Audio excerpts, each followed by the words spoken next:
رب العالمین والصلاة والسلام علی سید الانبیاء والمرسلین اما بعد فاعوذ باللہ من الشیطان الرجیم بسم اللہ الرحمن الرحیم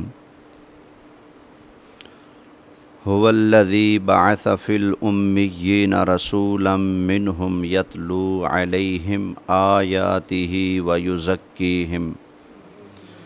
ویزکیہم ویعلمہم الکتاب والحکمہ وَإِن كَانُوا مِن قَبْلُ لَفِي ضَلَالٍ مُّبِينٍ وَآخَرِينَ مِنْهُمْ لَمَّا يَلْحَقُوا بِهِمْ وَهُوَ الْعَزِيزُ الْحَكِيمُ صدق اللہ العظیم۔ محبت سے درود پاک پڑھ لیجئے۔ الصلاۃ والسلام علیک یا سیدی یا رسول اللہ وعلی آلک واصحابک یا سیدی یا حبیب اللہ صلی اللہ تعالی علیہ وآلہ وسلم۔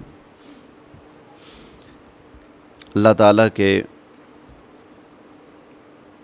مقبول بندوں سے، انبیاء سے، اولیاء سے، صحابہ کرام سے مدد طلب کرنا، اس حوالے پر الحمدللہ تفصیلی گفتگو ہو چکی ہے۔ اس حوالے سے صرف آج کا جو سبق ہے یہ اختتامی سبق ہوگا اس موضوع کا، اگرچہ بہت سارے دلائل اور بہت ساری باتیں باقی ہیں، لیکن میرا خیال ہے اتنا کافی ہوگا۔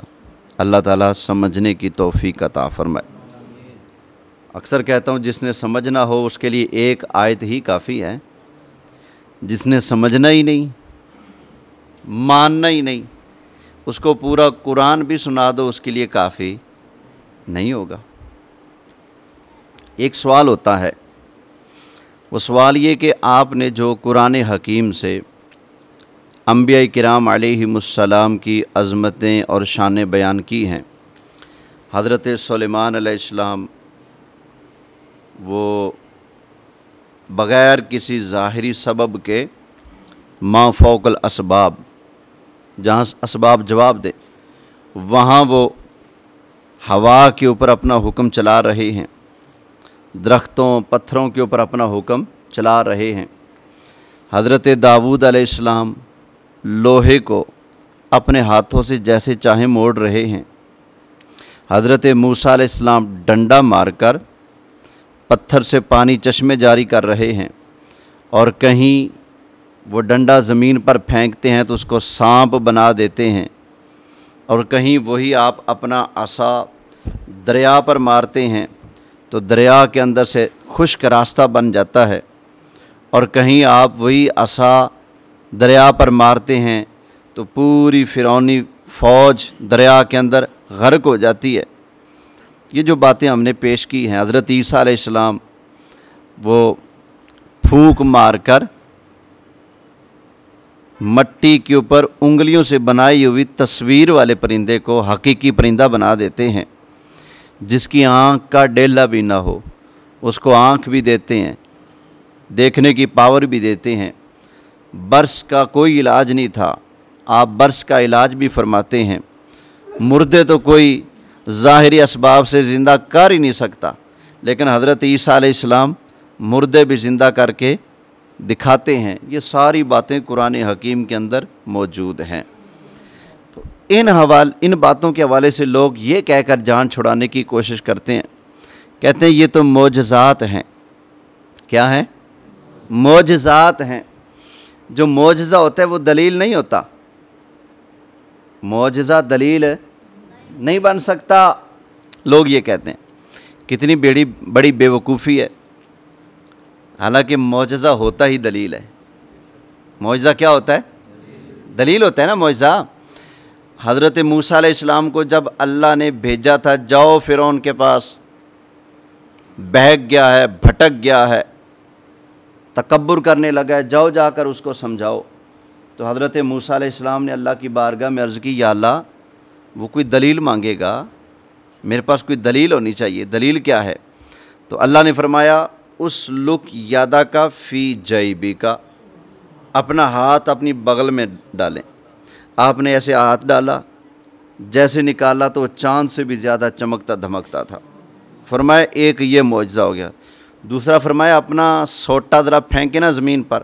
آپ نے پھینکا تو بہت بڑا اژدہا سانپ بن کر وہ کھڑا ہو گیا.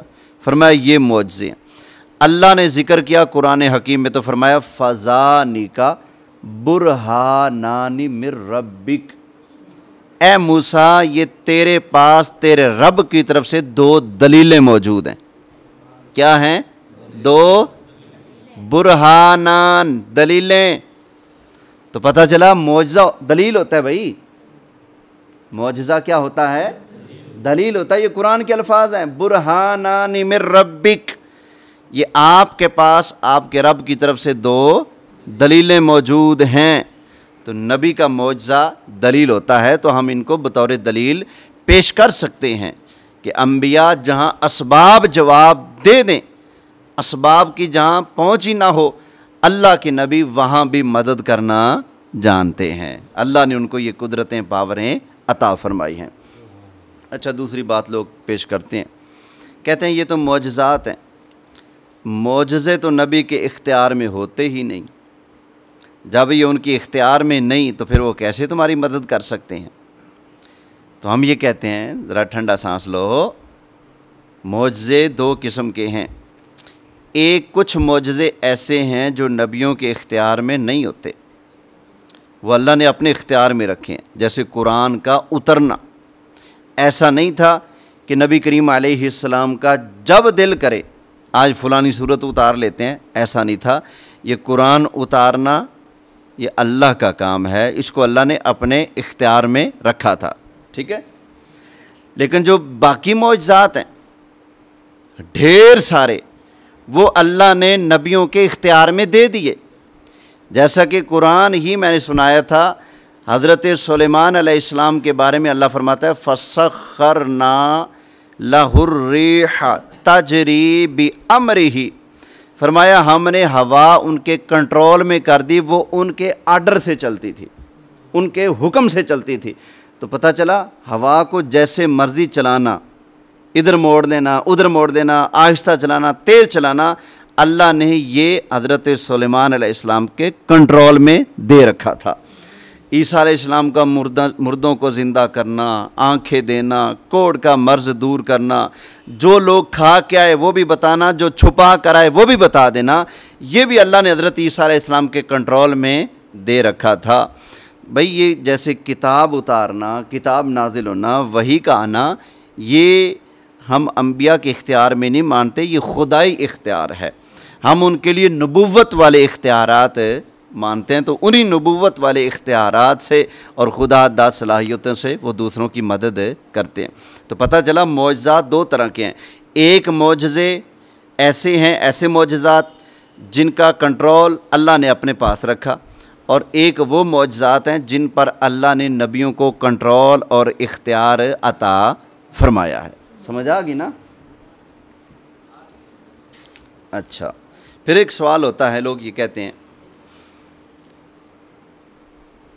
کہ وفات کے بعد, وفات شریف کے بعد رسول اکرم صلی اللہ علیہ وآلہ وسلم کسی کے کام آتے ہیں, کسی کی مدد کر سکتے ہیں, اس کی ہمیں دلیل چاہیے. یہ تو باتیں تب کی ہیں جب وہ زندہ تھے. زندہ ہو بندہ پھر تو مدد ہو سکتی ہے, لیکن جب سرکار کی وفات ہوگی بات تو تب بنے نا جب اب مدد کر سکتے ہیں, اب کسی کے کام آ سکتے ہیں, وہ دلیل پیش کرو. تو دلیل دے دوں پھر؟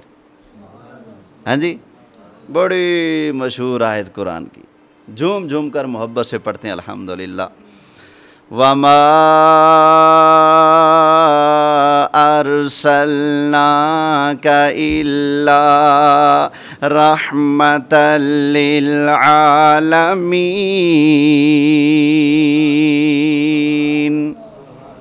اللہ نے نبی کریم علیہ السلام کو رحمت بنایا. کن کن کی بلا بولیے؟ تمام جہان والوں پر رحمت کرنے والے ہیں نبی پاک علیہ السلام. قرآن کہتا ہے وما ارسلناک الا رحمۃ لل۔ اب ذرا بتاؤ، سرکار کی وفات ہوگی، وفات کے بعد بھی نبی کریم علیہ السلام کسی پر رحمت کر سکتے ہیں کہ نہیں؟ کر سکتے ہیں۔ اگر نہیں کر سکتے تو پھر کیا بعد میں جہان ختم ہو گیا؟ سرکار کی وفات جیسے ہوئی تو جہان بھی کیا ختم ہو گیا؟ نہ، جب جہان باقی ہے تو جہان والوں پر رحمت کرنا بھی باقی ہے۔ قیامت تک جہان بھی موجود ہیں، قیامت کے بعد بھی اگلا جہان موجود ہے۔ جتنے بھی جہان ہیں سب جہان والوں پر نبی کریم علیہ السلام رحمت کر رہے ہیں۔ یہ جو ہم بیٹھے ہیں اس وقت محفل سجائے، یہ بھی تو جہان ہے نا، یہ جہان کے اندر بیٹھے ہیں، جہانوں سے باہر بیٹھے ہیں، جہان کے اندر بیٹھے ہیں نا۔ تو اللہ فرماتا ہے سارے جہانوں پر رحمت کرنے والے ہیں نبی پاک علیہ السلام، تو پھر ماننا پڑے گا نبی کریم علیہ السلام آج بھی امت کا فائدہ کر رہے ہیں، ان پر رحمت کر رہے ہیں۔ تو بعد از وصال بھی حضور کا فیض جاری و ساری ہے۔ ایک آیت ہوئی، دوسری آیت بھی سن لیں، سورہ جمعہ ہے، آیت نمبر 2 اور 3۔ اللہ فرماتا ہے هو الذی بعث فی الامیین رسولا منہم، اللہ وہ ہے جس نے ان پڑھوں میں اپنا شان والا رسول بھیجا۔ ان پڑھوں میں، اچھا وہ رسول تشریف لائے تو کرتے کیا ہیں؟ اب نبی کریم علیہ السلام کی 4 ڈیوٹیاں بیان ہونے لگی ہیں قرآن میں۔ فرمایا یتلو علیہم آیاتہ، نبی کریم علیہ السلام اپنے غلاموں پر اللہ کی آیتیں پڑھتے ہیں، اللہ کی آیتیں پڑھتے ہیں۔ وَيُزَكِّيهِمْ، اور حضور انہیں پاک بھی کرتے ہیں۔ کیا کرتے ہیں؟ پاک بھی کرتے ہیں۔ وَيُعَلِّمُهُمُ الْكِتَابَ، نبی کریم علیہ السلام اپنے امتیوں کو قرآن بھی سکھاتے ہیں۔ وَالْحِكْمَةِ، اور حکمت بھی سکھاتے ہیں۔ 4 چیزیں، ان پر آیتیں پڑھتے ہیں، ان کو پاک کرتے ہیں، اور ان کو کتاب سکھاتے ہیں، قرآن سکھاتے ہیں، اور ان کو حکمت بھی سکھاتے ہیں۔ وَإِنْ كَانُوا مِنْ قَبْلُ لَفِي ضَلَالٍ مُّبِينٍ، اگرچہ تم لوگ نبی کریم علیہ السلام کی تشریف آوری سے پہلے گمراہ تھے۔ آگے فرمایا وَآخَرِينَ مِنْهُمْ لَمَّا يَلْحَقُوا بِهِمْ، یہ سونا رسول رب کا پیارا محبوب ان کو بھی پاک کرے گا، ان کو بھی صاف کرے گا، ان کو بھی تفسیر کا علم، حکمت کا علم، قرآن کا علم عطا فرمائے گا۔ کن کو؟ فرمایا لما یلحقوا بہم، جو ابھی پیدا بھی نہیں ہوئے۔ جب قرآن اتر رہا تھا اور حضور حیات تھے، اللہ فرماتا ہے جو ابھی تک پیدا نہیں ہوئے، پیدا بعد میں ہوں گے، لیکن اللہ کے محبوب کی یہ شان ہے کہ محبوب کریم علیہ السلام ان کو بھی پڑھائیں گے، سکھائیں گے، علم عطا فرمائیں گے۔ یہ کیا سنا ہے؟ بعد از وصال بھی نبی کریم علیہ السلام اپنے غلاموں کو پڑھائیں گے۔ قرآن ہے بھائی، وَآخَرِينَ مِنْهُمْ لَمَّا يَلْحَقُوا بِهِمْ، اور بعد میں آنے والے وہ جو محبوب سے ملے نہیں، ابھی پیدا نہیں ہوئے، آئیں گے بعد میں، سرکار آیتیں پڑھ پڑھ کر ان کو بھی پاک کریں گے، ان کو بھی کتاب سکھائیں گے، ان کو بھی حکمت سکھائیں گے۔ اب وہ کون کون ہو سکتے ہیں؟ مفسرین نے لکھا ہم الذین جاءوا من بعد الصحابۃ الی یوم الدین، نبی پاک علیہ السلام کے بعد سے لے کر قیامت تک آنے والے جتنے بھی افراد ہیں سارے کے سارے اس آیت کے اندر شامل ہیں۔ ساری امت میں سے سرکار جس کا انتخاب کریں، جب چاہیں جس کو چاہیں پڑھا دیں، سکھا دیں، قیامت تک کے لیے، یہ مفسرین نے لکھا ہے۔ دوسرا، جب یہ آیتیں اتریں، صحیح مسلم شریف میں حدیث ہے، نبی پاک علیہ السلام کے صحابہ نے پوچھا آقا، اللہ فرماتا ہے کچھ لوگ ایسے ہوں گے جو ابھی پیدا نہیں ہوئے، پیدا بعد میں ہوں گے، آپ کی وفات کے بعد پیدا ہوں گے، لیکن آپ ان کو پڑھائیں گے، آپ ان کو سکھائیں گے۔ آقا وہ کون لوگ ہوں گے؟ ہمیں بھی تو کچھ بتائیں نا۔ نبی کریم علیہ السلام سے جب پوچھا گیا نا، سرکار خاموش ہو گئے، پھر پوچھا گیا، پھر خاموش ہو گئے، پھر پوچھا گیا تو سرکار علیہ السلام کے پاس بیٹھے ہوئے تھے حضرت سلمان فارسی، حضرت سلمان فارسی رضی اللہ تعالی عنہ بیٹھے ہوئے تھے۔ حضور علیہ السلام نے اپنا ہاتھ ان کے کندھوں پر رکھا، فرمایا وہ جو آئے گا نا بعد میں، جو ابھی پیدا نہیں ہوا، آئے گا بعد میں، لیکن میں پڑھاؤں گا، میں سکھاؤں گا، میں علم عطا فرماؤں گا، فرمایا وہ ان کی برادری کا ہوگا، ان کی برادری کا ایک بندہ ہوگا، اس کو میں پڑھاؤں لکھاؤں گا، آئے گا بعد میں۔ حضرت سلمان فارسی تھے، کیا تھے؟ فارسی، وہ پنجابی، سریکی یا عربی نہ تھے، فارسی تھے۔ تو اشارہ دے دیا نبی کریم علیہ السلام نے کہ فارسیوں میں سے ایک بندہ ایسا ہوگا جو آئے گا بعد میں، لیکن میں پڑھاؤں گا۔ فرمایا وہ اتنا کامل ہوگا، اتنا کامل ہوگا، اگر علم اور ایمان ثریا ستارے پر بھی چلا جائے نا، تو جس کو میں پڑھاؤں گا وہ علم اور ایمان کو ثریا ستارے کے پاس سے لا کر بھی لوگوں تک پہنچا کر دام لے گا، وہ ایسا بندہ ہوگا۔ اچھا، یہ حدیثیں سامنے آئیں امت کے علماء کے، عالموں کے، انہوں نے کہا یار قرآن کہتا ہے حضور بعد والوں کو پڑھائیں گے، حضور سے پوچھا گیا تو حضور نے بتایا ہوں گے تو بہت سارے، لیکن ایک فارسی ہوگا جس کو میں پڑھاؤں گا۔ تو بندہ ڈھونڈو، وہ بندہ کون ہے؟ غور کیا امت کے علماء نے، تو کئی علماء نے کہا کہ اس سے مراد حضرت امام اعظم ابو حنیفہ رحمۃ اللہ تعالی علیہ ہیں، جو کہ سن 80 ہجری میں پیدا ہوئے، نبی کریم علیہ السلام کی وفات کے 70 سال بعد پیدا ہوئے، حضرت امام اعظم ابو حنیفہ۔ تو وہ ہیں، کیونکہ وہ فارسی ہیں، فارس سے ان کا تعلق تھا، زبان ان کی فارسی تھی، تو وہ امام اعظم ابو حنیفہ مراد ہیں۔ امام جلال الدین سیوطی شافعی ہیں، حنفی نہیں ہیں، انہوں نے کتاب لکھی ہے تبیید الصحیفہ فی مناقب ابی حنیفہ، اس کے اندر لکھتے ہیں نبی کریم علیہ السلام نے جو فرمایا نا، اور یہ جو قرآن میں بھی آیا پڑا ہے، فرماتے ہیں اس کے مصداق اول حضرت امام اعظم ابو حنیفہ ہیں، ان کا سرکار ذکر کر رہے ہیں۔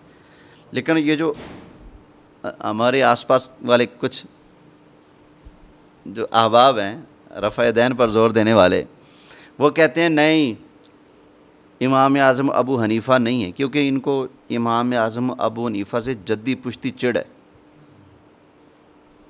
حقیقت ان کو چڑ ہوتی ہے، ان کی شان مانتے ہی نہیں، نہ ان کا علم مانے، حالانکہ وہ حضرت امام اعظم وہ ہیں ابو حنیفہ جن کے پیدا ہونے اور جن کو دعائیں مولا علی نے دی ہیں، سمجھ آ گئی نا؟ ان کے دادا حضرت امام اعظم ابو حنیفہ کے دادا ان کے والد نعمان کو لے گئے حضرت علی کے پاس، کہا کہ ان کو دعا دیں، فرمایا بڑی شان والا ہوگا اور اللہ اس کو ایسا بیٹا دے گا جس کا شہرہ چرچا ساری دنیا میں ہوگا، ایسا اللہ اس کو بیٹا دے گا۔ وہ بیٹا کون ہے؟ امام اعظم ابو حنیفہ۔ تو مولا علی کی دعائیں ان کی کمر پر ہیں، حضرت امام اعظم ابو حنیفہ پر۔ تو امام سیوطی حالانکہ ہیں شافعی، وہ فرماتے ہیں وہ امام اعظم ابو حنیفہ ہیں جن کا سرکار نے ذکر کیا۔ تو یہ کہتے ہیں نہیں امام اعظم ابو حنیفہ نہیں، وہ امام بخاری ہیں۔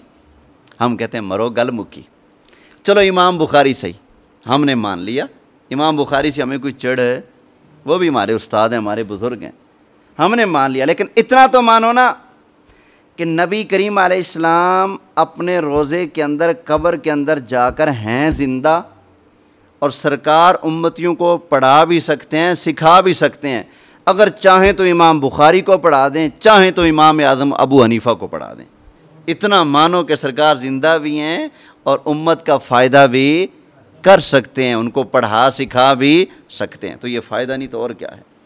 قرآن ہے۔ اچھا، پھر لوگ کہتے ہیں چلو یہ تو بات ہوگی نبی کریم علیہ السلام کی، کیا نبی پاک علیہ السلام کے علاوہ جو تم کہتے ہو یا علی مدد یا غوث پاک مدد، تو داتا صاحب کو کبھی پکار لیا، کبھی کس اللہ کے پیارے کو پکار لیا، کبھی صحابہ کو پکار لیا، کبھی حضرت علی کو پکار لیا، کبھی غوث پاک 11ویں والے پیر کو پکار لیا، تو کیا یہ بھی مدد کر سکتے ہیں؟ اس پر ہے قرآن میں کوئی دلیل؟ لیجیے جی، اس پر بھی قرآن میں دلیل ہے، سنا دوں؟ محبت سے سبحان اللہ کہیے۔ 17واں پارہ ہے سورہ حج کے اندر، مالک کریم ارشاد فرماتا ہے، فرمایا والذین ہاجروا فی سبیل اللہ ثم قتلوا او ماتوا لیرزقنہم اللہ رزقا حسنا۔ وہ لوگ جنہوں نے اللہ کی راہ میں ہجرت کی، اللہ کی راہ میں ہجرت کی، ثم قتلوا، پھر وہ قتل کر دیے گئے، شہید ہو گئے۔ جنہوں نے اللہ کی راہ میں ہجرت کی پھر کیا ہو گئے؟ شہید ہو گئے، قتل کیے گئے، شہید ہو گئے۔ او ماتو، یا پھر شہید تو نہیں ہوئے، خود بخود فوت ہو گئے۔ تو کیا ہوگا؟ جنہوں نے اللہ کی راہ میں ہجرت کی جب وہ شہید ہو جائیں یا پھر ویسے ان کی جب موت ہو جائے تو کیا ہوگا؟ شہادت کے بعد، موت کے بعد لَيَرْزُقَنَّهُمُ اللَّهُ رِزْقًا حَسَنًا، اللہ ان کو وفات کے بعد ضرور رزق حسن عطا فرمائے گا۔ اللہ ان کو کیا دے گا؟ رزق حسن دے گا۔ کن کو؟ مہاجرین کو، ان کی وفات کے بعد اور ان کی شہادت کے بعد اللہ ان کو رزق حسن دے گا۔ اب 14ویں پارے میں آ جائیں۔ اللہ رزق حسن دیتا ہے ان کو تو وہ کیا کرتے ہیں؟ اللہ فرماتا ہے وَمَن رَّزَقْنَاهُ مِنَّا رِزْقًا حَسَنًا فَهُوَ يُنْفِقُ مِنْهُ سِرًّا وَجَهْرًا، فرمایا جن کو ہم رزق حسن دیتے ہیں وہ لے کر آگے لوگوں میں بانٹتے ہیں، اعلان کر کے بھی بانٹتے ہیں اور چھپا کر بھی بانٹتے ہیں۔ یہ قرآن ہے۔ تو قرآن نے بتایا اللہ مہاجروں کو، شہیدوں کو قبر میں جانے کے بعد رزق دیتا ہے، یہ قرآن میں ہے۔ اور قرآن ہی بتاتا ہے جن کو اللہ رزق حسن دیتا ہے وہ آگے لے کر لوگوں میں بانٹتے ہیں۔ کیا کرتے ہیں؟ بانٹتے ہیں، یہ لے بھائی، تو بھی لے لے، تو بھی لے لے۔ تو پتہ چلا اللہ اپنے پیاروں کو وفات کے بعد خزانے بھی دیتا ہے اور خزانے بانٹنے کی پاور بھی عطا فرماتا ہے۔ یہ قرآن ہے۔ تو مولا علی بھی مہاجر ہیں کہ نہیں؟ بولیں، مہاجر ہیں۔ حضرت ابو بکر، حضرت عمر، حضرت عثمان، حضرت علی، یہ سارے مہاجر ہیں۔ اور رب فرماتا ہے کہ ہم مہاجروں کو قبر میں رزق دیتے ہیں اور وہ لے کر اپنے پاس نہیں رکھتے، آگے لوگوں میں بانٹتے ہیں، کبھی دکھا کر اور کبھی چھپا کر۔ یہ قرآن ہے بھائی، قرآن بتا رہا ہے کہ رب کے پیارے دیتے ہیں۔ اچھا، یہاں پر پھر لوگ بحث چھیڑ دیتے ہیں، اور جی نبی کریم علیہ السلام سے صحابہ نے کبھی مدد مانگی ہو وفات کے بعد تو دلیل پیش کرو، اگر ہم کیسے مانیں؟ چلو ٹھیک ہے بھائی، سن لو۔ نبی کریم علیہ السلام کی وفات کے بعد صحابہ کرام علیہم رضوان نے بھی رسول اکرم صلی اللہ علیہ وآلہ وسلم سے مدد مانگی ہے۔ حدیث پاک سن لیجئے۔ حضرت عمر رضی اللہ تعالی عنہ کا دور تھا اور مدینہ شریف میں بارش نہیں ہو رہی تھی۔ کسی نے کہا یہ کرو، کسی نے کہا وہ کرو، کسی نے کہا جی وہ کرو۔ تو ایک صحابی سیدھے نبی کریم علیہ السلام کی قبر پر چلے گئے۔ کہاں چلے گئے؟ قبر پر۔ تو اصاب الناس قحط فی زمان عمر، لوگوں کو قحط پہنچا حضرت عمر کے دور میں۔ فجاء رجل الی قبر النبی صلی اللہ علیہ وسلم، ایک شخص سیدھا حضور کے روضے پر آیا، حضور کی قبر کے پاس آیا۔ فقال یا رسول اللہ، کیا کہا؟ یا رسول اللہ، اے اللہ کے رسول، استسق اللہ لامتک فانہم قد ہلکوا، یا رسول اللہ آپ کی امت ہلاک ہو رہی ہے، اللہ سے بارش تو لے دیں، اللہ سے بارش تو لے دیں۔ استسق اللہ لامتک، ڈائریکٹ آ کر حضور سے سوال کر رہے ہیں، کہتے ہیں آقا آپ اللہ کی بارگاہ سے ہمیں بارش لے دیں۔ تو یہ مدد مانگی کہ نہیں مانگی؟ مانگی، صحابی نے مانگی مدد، اور ان کا نام ہے صحابی کا حضرت بلال بن حارث المزنی۔ ایک ہے حضرت بلال بن رباح حبشی، بلال حبشی وہ اور ہیں، یہ اور ہیں حضرت بلال بن حارث المزنی۔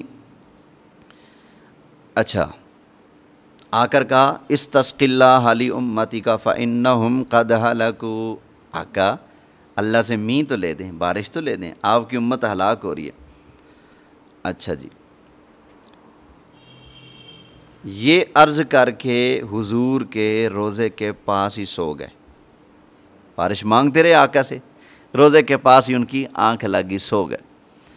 جب آنکھ لگی سو گئے تو خواب کے اندر ایک بندہ آیا، فَأَتَى الرَّجُلَ فِي الْمَنَامِ، ایک بندہ ان کے خواب میں آیا، فَقِيلَ لَهُ ائْتِ عمر، اس بندے نے آ کر کہا کہ جا کر عمر سے کہے فَأَقْرِهُ السَّلَامُ، عمر کو میرا سلام دے، وَأَخْبِرْهُ أَنَّكُمْ مُسْقِيُّونَ، جا کر عمر کو کہہ دے فکر نہ کر، بس تھوڑی دیر کے بعد بارش ہو جائے گی۔ اور ایک روایت میں ہے کہ وہ آنے والا بندہ کون تھا خواب میں؟ وہ خود اللہ کے محبوب علیہ السلام تھے۔ سرکار خواب میں تشریف لائے، فرمایا فکر کیوں کرتا ہے، بارش کے لیے پریشان نہ ہو، عمر کو سلام کہہ دینا، اور یہ بھی کہنا امت پر ہاتھ تھوڑا ہولا رکھیں، تھوڑی نرمی کریں، اور میرے عمر کو میرا سلام بھی کہہ دینا، اور یہ بھی بتا دینا بارش ہو جائے گی۔ وہ گئے حضرت عمر کے پاس، کہا جی سرکار آپ کو سلام دے رہے تھے اور بشارت عطا فرمائیے کہ بارش ہو جائے گی، بس ادھر سلام پہنچایا، ادھر چھما چھم بارش برسنے لگی۔ تو یہ مدد کس سے مانگی؟ صحابہ نے، نبی پاک علیہ السلام سے۔ اچھا جی، ایک کتاب ہے حدیث شریف کی جس کا نام ہے سنن دارمی شریف، اس کے اندر ایک باب ہے، باب ما اکرم اللہ تعالی نبیہ بعد موتہ، اللہ نے حضور کی وفات کے بعد حضور کو کیا عزت عطا فرمائی ہے، اس کا بیان۔ پہلی حدیث لکھی وہ کیا؟ مدینہ شریف میں قحط پڑ گیا، قحطاً شدیداً، شدید قحط پڑ گیا، پانی نہیں ملتا، جانور بھوکے، بچے پیاسے۔ اچھا، لوگوں نے اکٹھے ہو کر حضرت اماں عائشہ کے پاس جا کر عرض کی، اماں جی بارش نہیں ہو رہی، کیا کریں؟ فشکوا الی عائشہ، تو قالت انظروا قبر النبی صلی اللہ علیہ وسلم فجعلوا منها قوا الی السماء حتی لا یکون بینہ وبین السماء سقف۔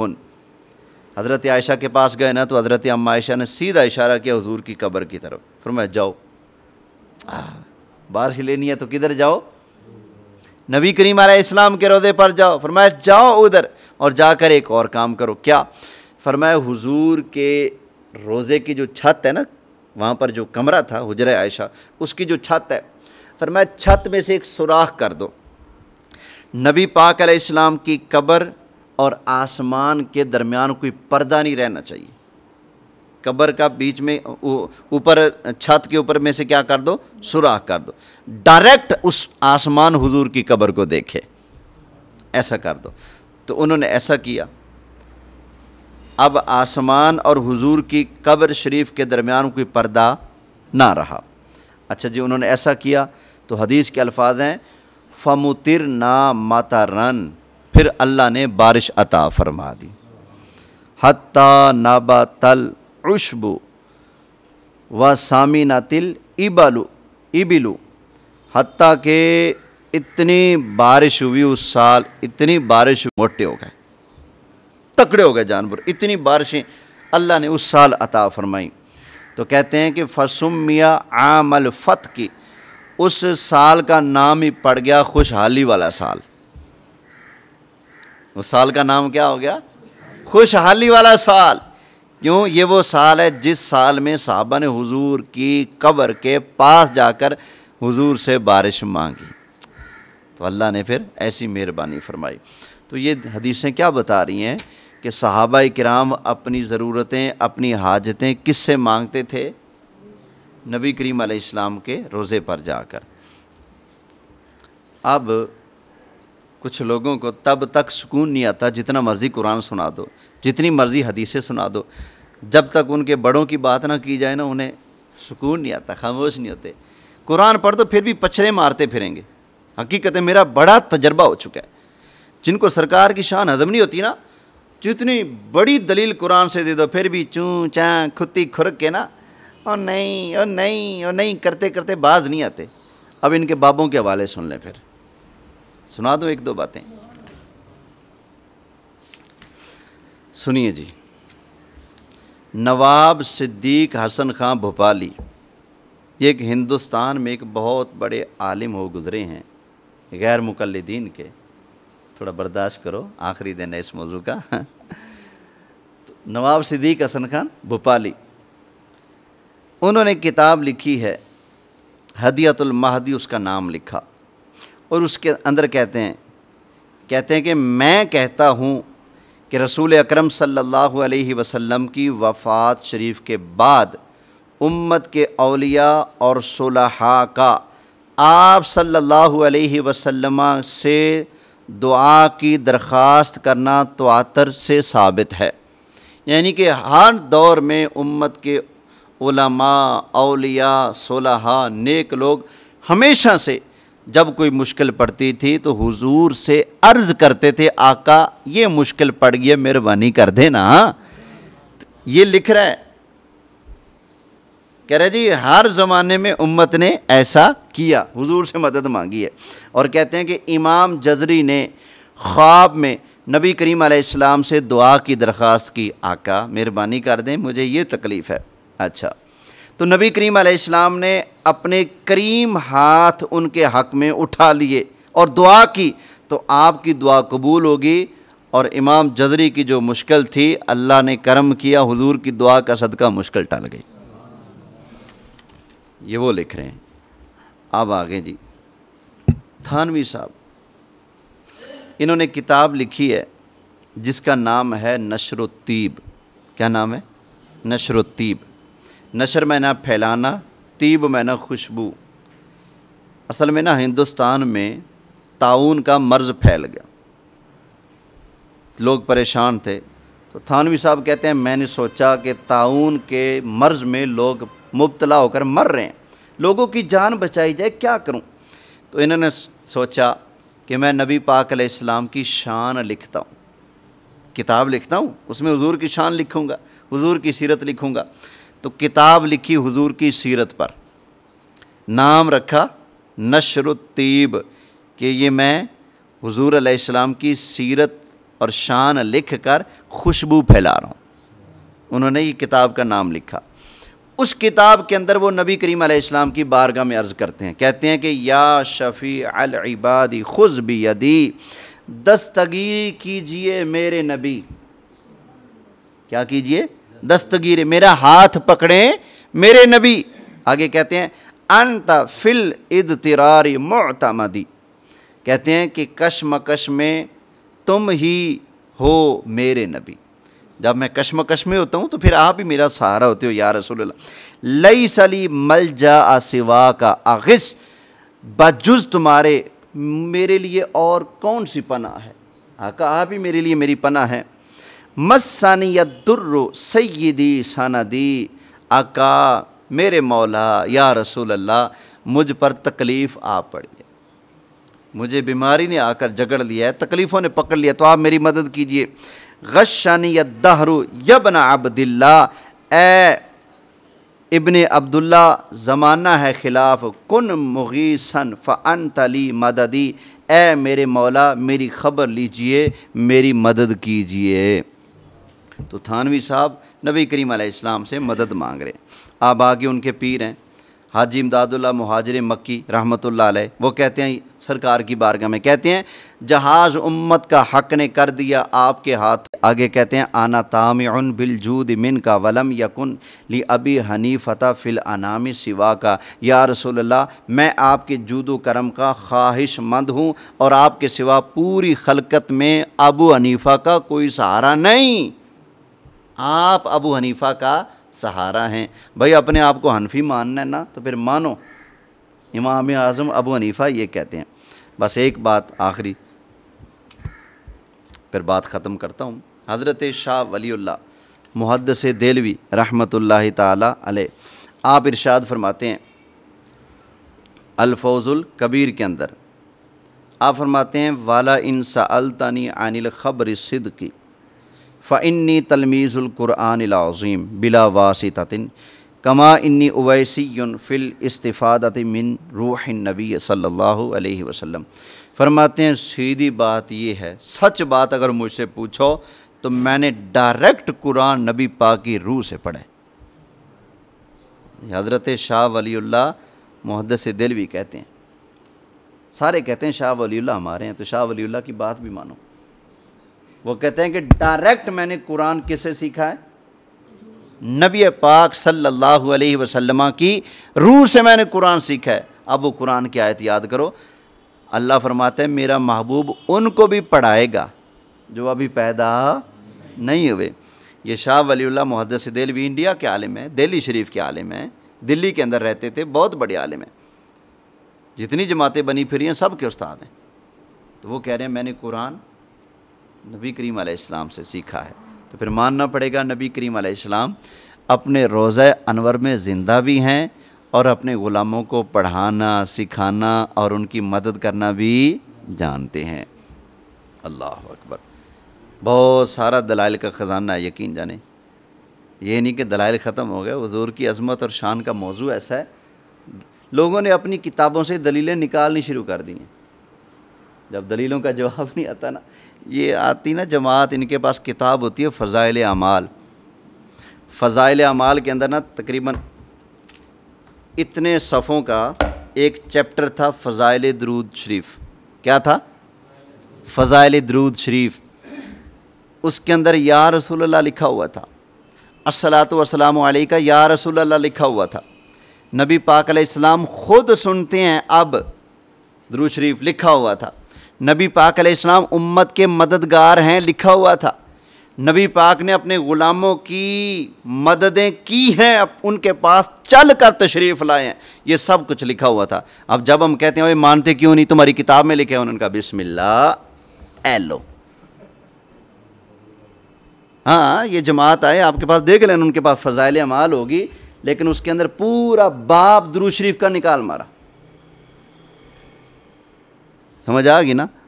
تو بھائی دلائل کا جواب دلائل سے دو، یا پھر جو لکھا ہے تمہارے استادوں نے اس کو مان لو۔ یہ کیا ہوا ضد میں آ کر کتابوں کے اندر سے پورے چیپٹر ہی غائب کر دو۔ اللہ ماننے کی توفیق دے۔ الحمدللہ رب العالمین۔